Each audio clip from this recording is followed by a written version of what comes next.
Like, that, everyone knows that. What's the word, man? I mean, you with Def Jam and Nine. What's going on? I'm with Sony now. I'm with Sony now, you know what I'm saying? And I had to get the fuck up off of that Jam. When you and Jay-Z battled, right? A couple times. I'm not a leader. You don't know about my culture. Get the out. You don't know about Jack. All day, sock loaded, sweatpants, bottoms and bulging, holding it down on the corner of my block, posing. My spot. Shoot through the pillow. It's real. Manic depressive and my head hurts. No, give me your. Def Jam was on fire. 3 heavyweights dropping bangers back to back. That label was feasting like royalty. And why wouldn't it? They had DMX, Jay-Z, and J. Rule all throwing lyrical punches in the same ring. It was like an all-out battle royale and trust. Only one was going to walk away wearing that crown. In the 9s, it wasn't just about topping the charts. You had to own the streets, too, if you wanted to be that one true star. And Def Jam, they were stacked with killers. DMX had the streets on lock. Jay-Z, he was running the charts like a CEO. And J. Rule, he was sliding in with catchy hooks and club anthems that had people screaming every word. Make no mistake, these men didn't just show up, they showed out. Jay-Z came through in 1998 with Hard Knock Life, and that album had the streets in a straight-up headlock. It was blasting from every car stereo, every corner store, every rooftop party. You couldn't escape it. But then DMX pulled a wild move. Not one, but 2 multi-platinum albums in the same year. Who does that? That's when it really started feeling like Def Jam was printing money. It was the label's lucky year for real. Printing money. It was the label's lucky year for real. Through the pillow. It's real. Manic depressive and my head hurts. No, give me your dough and your hoe in here. Take these hot things. I got things that make niggas put in the wind when you never see again. I bless it with stitches, the thin tight, and a straight razor will put pinstripe across your windpipe. Cash was pouring in from all directions like a flood. They couldn't stop.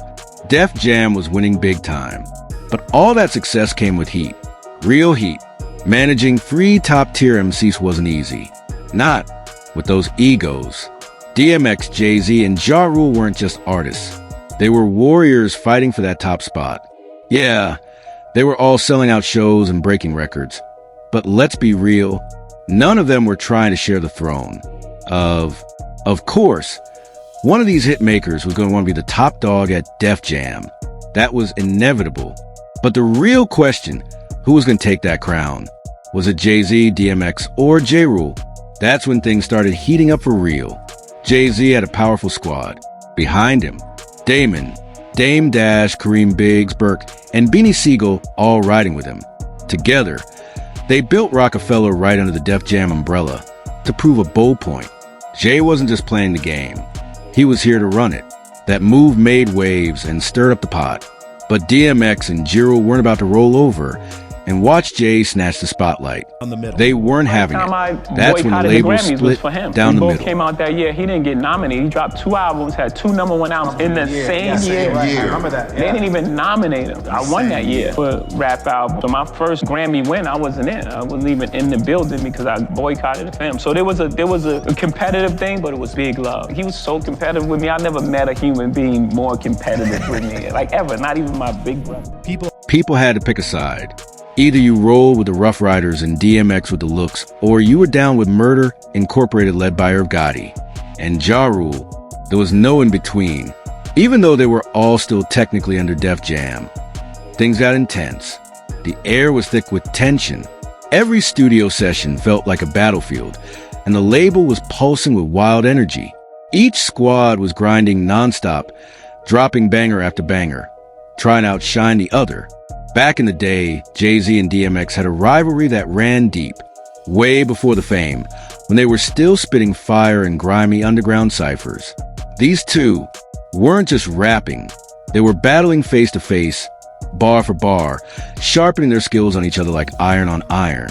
Every freestyle clash between them felt off for us so far. We still got a lot of work to go, but it's cool. Yeah, it's cool. I mean, it's different. You know, it's different because we had priority. They were mad competitive, but that's exactly what kept pushing them to level up. Harder lyrics, better albums, bigger numbers.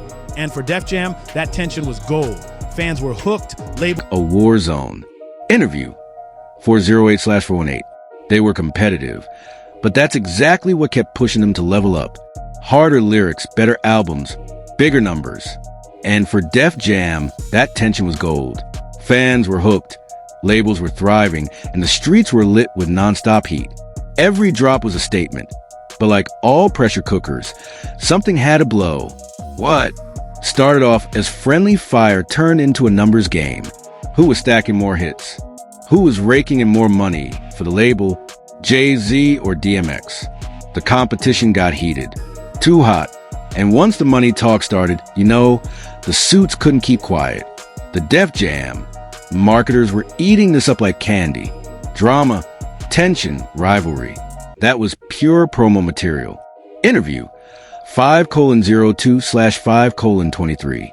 Behind the scenes, things were getting messy. Ego, pride, and power started clashing. And the tension wasn't just about music. It became about status control and who really ran Def Jam from the inside.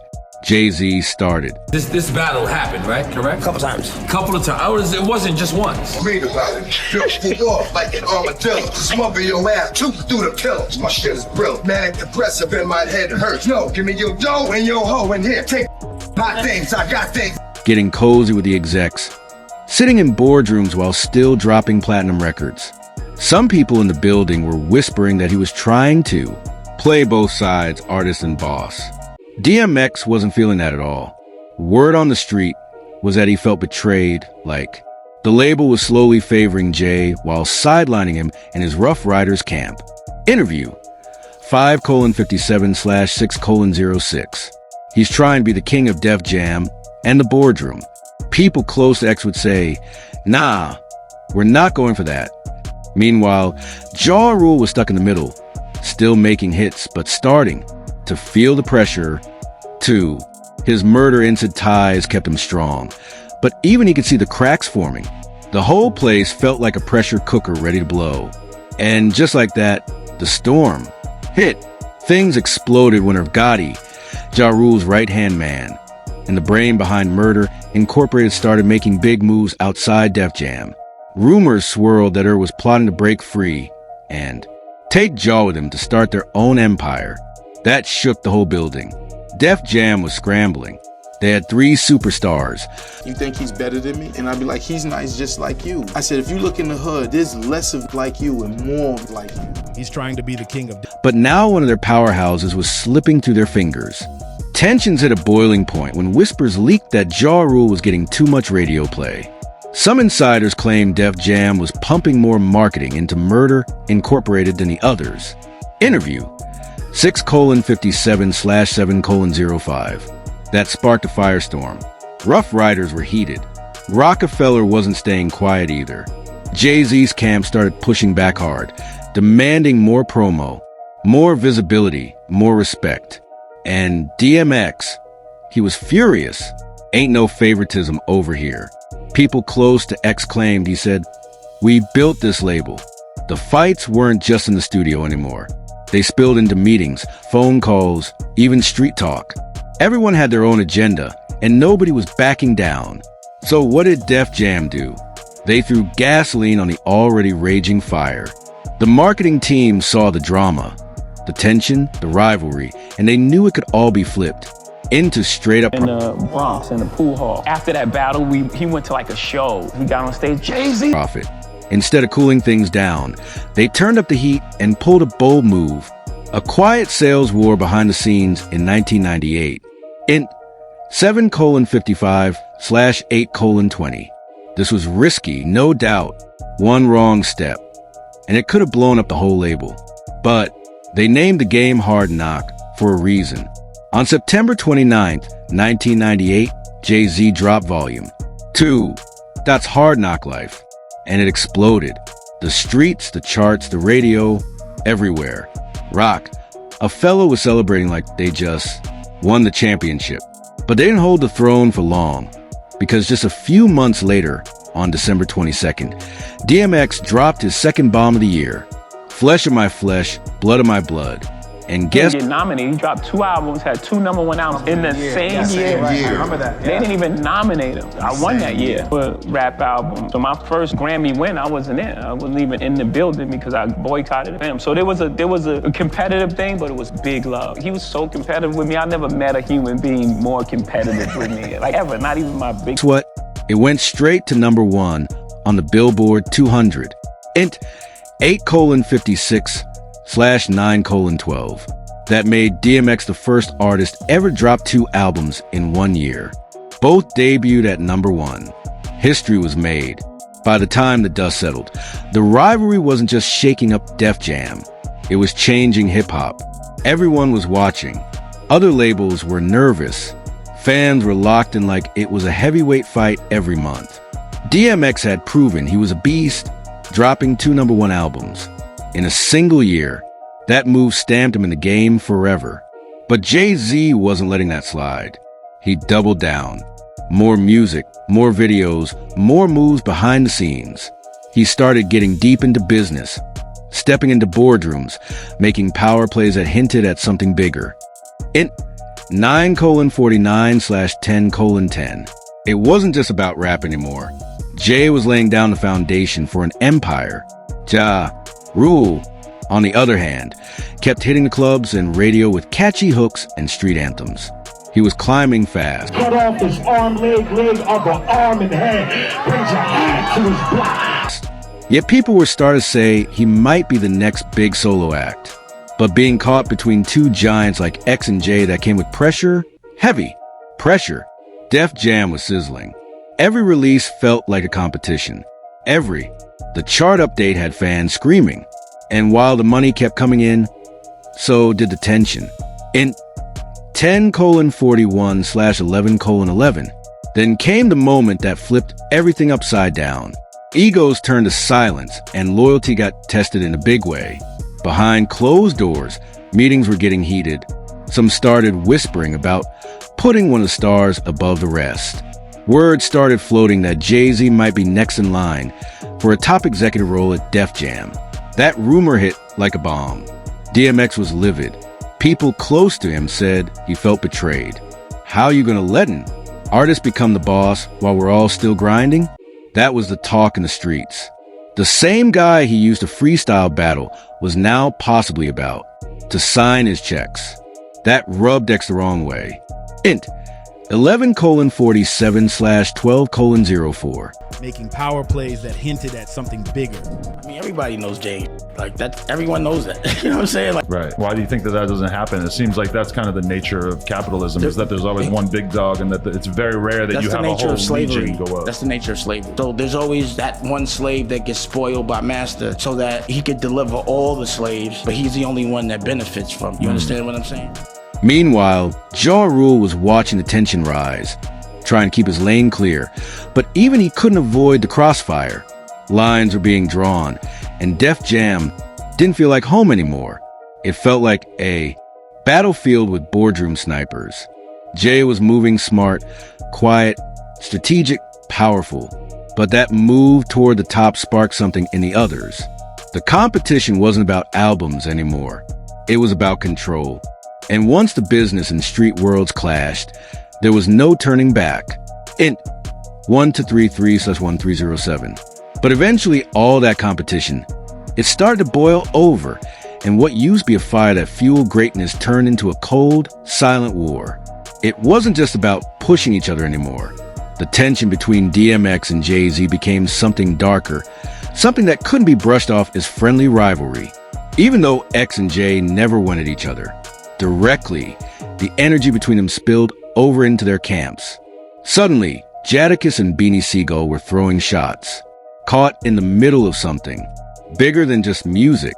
The streets were talking. Money kept coming in, so did the tension. Y'all heard now that Rockefeller said no one to go. You're not a leader. You don't know shit about my culture. You don't know shit about you. Get the out, Randy Acker. That's why all artists kick your anyway. You see this jacket? Got this, man. You see the Memphis Bleak? I didn't never have a Rockefeller coat that said Memphis Bleak. This is the only thing Def Jam got one up on. But other than that, Rockefeller's the home team. Oh my God! you just dropped that one. All of a sudden, it's just... And then came that line from DMX when he featured Jada. I only gave you the crown so I could shoot it off your head. Fans went wild. Int 134971406. Everybody took it as a subliminal aim straight at Jay-Z. And behind the music, DMX was fed up. He started calling out the label, saying loud and clear that Def Jam was playing favorites. He felt Jay was getting all the shine, all the promo, all the backing. He even pointed out that Lure Cohen, one of the top execs, was flying on Jay-Z's private jet, but never once rode with X. That stung to DMX. The message was loud and clear. Def Jam picked their king, and it wasn't him.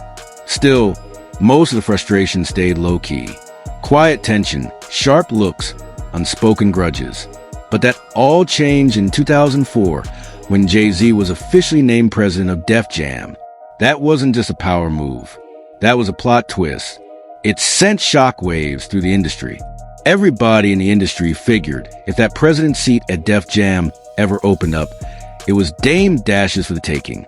Especially through that one slave, because they think they could get what that one slave has. But the reason why that one slave has those things is because he sold out every other slave. You understand what I'm saying? So he is in the house and he's humble. He's always kissing a ring, but in return, he has all the other slaves kissing his Mint 14:59 says 1512. No doubt. I mean, Dame was loud, bold, and had been riding hard for the label from day one. But somewhere along the Dame shot himself right in the foot. Behind the scenes, people were whispering. Not everyone was feeling Dame's wild energy. His management style rubbed folks the wrong way. Things went left when he crashed one of Def Jam's. Meetings like a wrecking ball, loud, uninvited, and ready for smoke. And then there was the chaos with Kevin Liles. Kevin Liles, the president of Def Jam at the time, was the same man who eventually handed over the crown to Jay-Z. Int 15:47/1557. But Dame, he was out here yelling at Kevin, disrespecting him in front of big names, acting like he owned the place. Let's be real. When it came time to name a successor, Kevin was never going to pass the torch to the guy who publicly came at him like that. No way. He's going all over the tour. This week, man. They been doing that. Everybody wants a jacket. You want to do something? Not tour jacket. We don't want. No. Why do I need Beanie Man and Memphis Bleak wearing a Def Jam jacket? They don't rock the. All of a sudden, niggas got jackets with their names on and on our tour. It makes it look like a Def Jam tour. Wait a second. All right. Look. You're the president of the company, right? So that means you're smart. Am I right? But don't sit there and play dumb. Now wait. If everybody on this tour has a Def Jam jacket on, what would be the general perception? Dame and Jay were once like brothers, built an empire together. But when Jay accepted that president role in 2004, Dame saw it as a deep cut. That one move, Jay stepping into the president's seat, shattered one of hip-hop's strongest bonds. What had once been a tight brotherhood between Dame and Jay was now in ruins. In 16:31/16:44. And while the rest of the camps were clashing out in the open, Jay, he was quietly making strategic power plays behind the scenes. He had a vision, a long game, and he followed it step by step all the way to the top. But not everyone was clapping. After Jay became president, DMX wasn't hiding how he felt. He was frustrated, and he wasn't sugarcoating it either. X had already been saying Def Jam was favoring Jay way too much. And now that Jay was the one in charge, it felt even worse. X gave a shot. He tried to stay and make it work. Fans went wild. So then, knowing this, why wouldn't you be extra sensitive about giving everybody Def Jam jackets on this? Why? You're a president, now you know. So either you're real smart or you... In 17:17/17:28. But things didn't sit right. He was dropping tracks, but they weren't getting pushed. No promo, no spotlight. And he felt like it was intentional. Behind closed doors, he was venting that Jay wasn't giving his music the attention it deserved. Like the system was rigged against him. The streets started buzzing. People were asking the real question. Is this personal? Is Jay still holding on to that old beef with X? 'Cause honestly, something just wasn't adding up. A lot. Some folks believe Jay used his new power at Def Jam to quietly get back at DMX to settle some old scores from their Ever opened up, it was Dame Dash's for the taking. Our drive was for Rockefeller, you know what I'm saying? So we ain't have anything else to do. So we'd be together every day, our waking day, we was worried about doing something else to make Rockefeller grow. Up days. But then came the twist nobody expected. If Jay really wanted to sabotage X, why did he clear $12 million debt DMX owed the label? That's right, Jay let him walk away clean, without paying a single dime. Now, that doesn't sound like sabotage. That sounds like respect. Maybe they were never tight like brothers. Maybe there was tension, old wounds, and battles behind the mic. But deep down, there was a level of honor between them. Two kings, who came up in the same jungle and recognized each other's hustle. And yo, you know what else matters? If you're feeling this story, hit that like, drop a comment, and subscribe to the channel. Show love and keep the conversation going. Oh, and don't forget to check out that Rap Rewind merch. We got tees, hoodies, the Queen drop is fire, and there's more on the way. Cop yours before they're gone. And thanks for riding with us through this wild chapter in hip-hop history. You already know we got more heat coming. So stay locked in and see what's popping in our hood next. Peace and power.